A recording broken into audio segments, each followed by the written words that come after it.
ba, Mr. Bimby Aquino? Ginawa ito para kay Miss Raisa May Dizon. Totoo nga bang may iniiwasan si Bimby para hindi ikagalit ni Raisa? So yan ang ating pag-uusapan maya-maya lang. But before that, if you haven't subscribed yet to my YouTube channel, please don't forget to like, share, and subscribe at hit mo na rin ang notification bell for more showbiz updates. Eto na, bago tayo mag-umpisa sa ating updates, let's watch this video clip. Yeah, birthday mo ngayon! Second birthday. Wow! Kapata! Picture! 1, 2, 3! Antoinette? Yes! Birthday? Hindi! Shout out lang!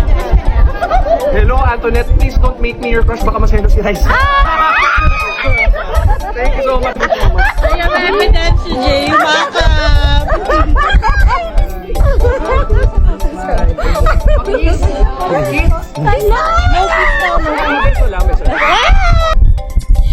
So, ang pasabog sa Eat Bulaga po show, meet and greet slay, late breaking chika at certified viral moment na naman ang pinag-uusapan matapos, no, ng buong Pinas. Imagine matatapos pa lang ang Eat Bulaga, super hype pa ang studio audience at nagkakaroon ng eksklusibong pagkakataon ng fans na makasalamuha ang dalawa sa pinakasikat na former child star na ganap ng binata at dalaga ngayon na sina Bimby Aquino Yap at Raisa May Dizon. Siyempre, as default setup ng fans, kapag nakakita ng celebrity, Bim, pa-picture, Bim, pa-hug, Bim, pa-greet, at dahil super well-mannered at accommodating ang ating laking Chris Aquino na binata, payag agad, diba? Standard service to fans, diba? Pero biglang nag-drop ng isang atomic bomb o kilig si Bimby na nagpayanig sa buong studio at nagpasigaw sa mga fans. Sabi ba naman ng Lodi, wag nyo lang akong gawing crush kasi baka magselo si Raisa May. Whoa, wait a minute. Main character energy logic right there. Ang ending, nagwala ang fans, naglinya ng mga shippers at nag-explode na naman ang TikTok clips. Pero behind this super cute, meme-worthy at nakakakilig na banat, ano nga bang tunay na ibig sabihin o ibig ipakahulugan ni Bimby? Bakit parang effort si Bim na iwasan ang anumang bagay na pwedeng ikaselos o ikatampo ni Raisa? Anong meron, 'di ba? So dahil dyan ay ide-decode po natin ang bawat layer ng iconic moment na to. Sa part 1, the decoding beamline, jokes, soaps, launches at boundary control.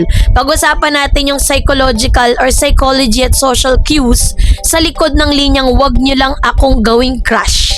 Bakit nga ba to napiling sabihin ni Mr. Bimby, no? Ang tatlong layer, yung number 1, wag nyo akong gawing crush. Ito yung tinatawag na humor and wittiness, diba? Number 2, the respectful boundaries and the soap spot effect. Tatak Chris Aquino banter. Ayaw magpakalat ng false. Marunong mag-care para pang-asar kay Raisa. May signal sa ibang fans. Maiwasan ang tampuhan. The Chris Aquino humor legacy or witty banter. Una sa lahat, let's acknowledge the genetics. Si Bimby ay anak ng Queen of All Media. Namana niya yung timing sa pananalita, ang pagiging spontaneous at ang kakayang magpakawala ng linyang automatic na headline bukas sa mga showbiz sites. Nang sabihin niya yon, alam niyang nakakatawa at nakakakilig to. It's light-hearted, playful, and show how comfortable he is around Raisa. Binubudol niyang audience habang iniiwan si Raisa na bahagyang nangingit-ngit at nahihiya. Or nangingiti at nahihiya, diba? So, dito po, nagsiset siya ng boundaries like real gentleman. Sa Gen Z dating o friendship culture kasi, napakalaga ng tinatawag na green flags. Kapag ang isang lalaki ay nagsiset ng boundaries sa harap ng ibang tao upang bigyang halaga ang kanyang rumored crush or special na kasama, itinuturing itong top tier green flag behavior. Ayaw ni Bim na magbigay ng false hope o masyadong flirt parang nakikipag-flirt vibe sa fans habang kasama si Raisa. Sa madaling salita, friendly ako sa inyo guys. Pwede nyo akong i-hug, magpa-picture kayo, pero may nagmamay-ari na ng spotlight sa puso ko. So kung i-transpose natin yung naging statement ni Bim, parang ganun eh, 'di ba? Wag nyo akong gawing crush kasi meron ng nagmamay-ari at meron ng spotlight sa puso ko, 'di ba? And dito sa statement na to, pinakita rin dito ni Beam yung ina-avoid niya yung the dreaded, yung tampuhan, yung emotional care, ang tampuhan sa kapareha o matalik na kaibigan ay isang bagay na ayaw maranasan ng sino man, lalo na sa harap ng maraming tao. Sa pag-amin niyang iniiwasan niyang magselo si Raisa, pinapakita lang ni Bimbi na ayaw niyang mag-off balance si Raisa. Care niya ang feeling si girl at ayaw niyang makaramdam ito ng insecurity o awkwardness habang nasa gitna sila ng crowd.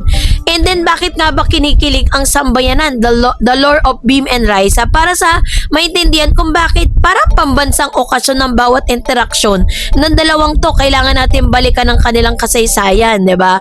So yung kanilang yung kanilang pagkikita sa kanilang nung pagkabata sila, yung glow up era nila, yung teen era nila, and then ngayon yung the TikTok and EB era, the unmatched chemistry, yung kanilang childhood nostalgia na hit na lagang pinalaki sila. Kitang-kita natin si Raisa nung maliit pa lang siya sa 8 Bulaga na sumasayaw ng cha-cha, habang si Bimbi naman ay cute na, chikiting na, protektado ni Chris. Fast forward, ngayon parehas na silang mature, may sariling karisma at nagtatagpo ang kanilang mga mundo para sa netizen, para itong totoong buhay na teleserye na sinusubaybayan mula episode 1. Meron ding height difference or yung aesthetic contrast nila or tropes in terms of visual. Pasok na pasok sila sa paboritong fiction tropes ng Gen Z. The tall, gentle guy and the petite, witty girl. Si Bimbi na napakatangkad at refine magsalita. Katabi si Raisa sa bubbly comedy genius at sobrang cute.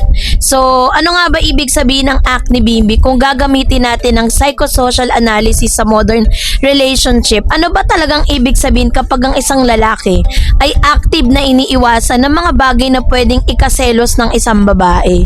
So, according po dun sa isang dito po sa mga nakikita natin sa kanila is Beam is prioritizing her comfort over fan validation. Marami kasing artistang gagawin ng lahat para lang pumutok sa fans kahit maging flirtatious sa lahat. Pero si Beam marunong mag-prioritize by saying, wag nyo akong gawing crush. Pinapakita niyang hindi niya kailangan ng validation ng hundreds ibang tao kung ang kapalit nito ay ang discomfort ng taong mahalaga sa kanya. So public reassurance sa mundo ng romance ngayon, tinatawag na reassurance, ang pinakahanap-hanap ng lahat. Ayaw ng Gen Z sa mga taong mahilig magpaselos o naglalaro ng damdamin or mind games. Sa ginawa kasi ni Beam, nagbigay siya ng crystal clear, pure reassurance para kay Raisa. Walang space para sa duda o pag-aalinlangan.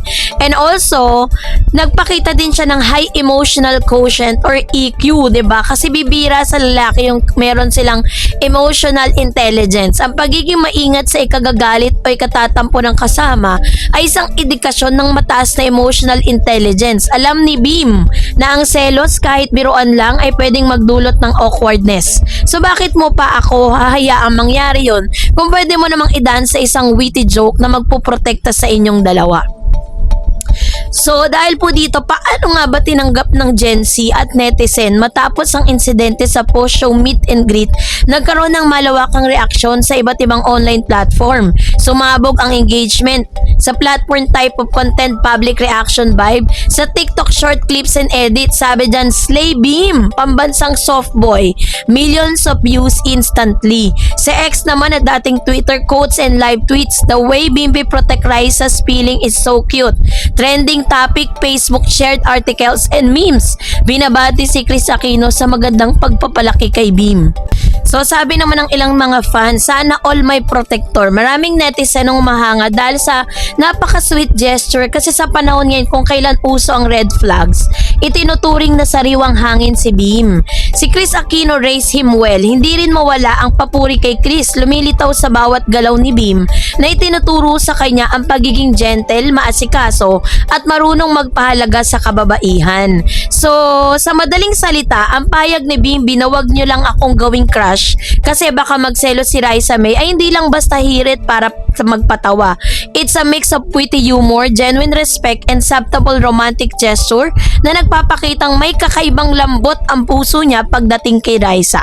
Iniiwasan ni Bim ang anumang ikakagalit or kakaselos si Raisa dahil ayaw niyang magkaroon ng lamat o tampuhan sa kanilang napakagandang samahan. So meron siyang mataas sa paggalang o respect para kay Raisa bilang isang special na tao sa kanyang buhay. Isa siyang certified gentleman na nakakaintindi at ng kahalagahan ng boundaries at reassurance. Kahit pa man ito ay mauwi sa totoong romantic relationship sa hinaharap o mananatiling isang napakatamis sa friendship at love team, certified winner pa rin ang tambalang ito sa puso ng madla. Kaya naman keep shining, Bim and Rise. And that's it for today. For more videos and updates, please don't forget to like and subscribe, and please don't forget to follow my Facebook page, Dareds TV and Dareds channel. God bless everyone.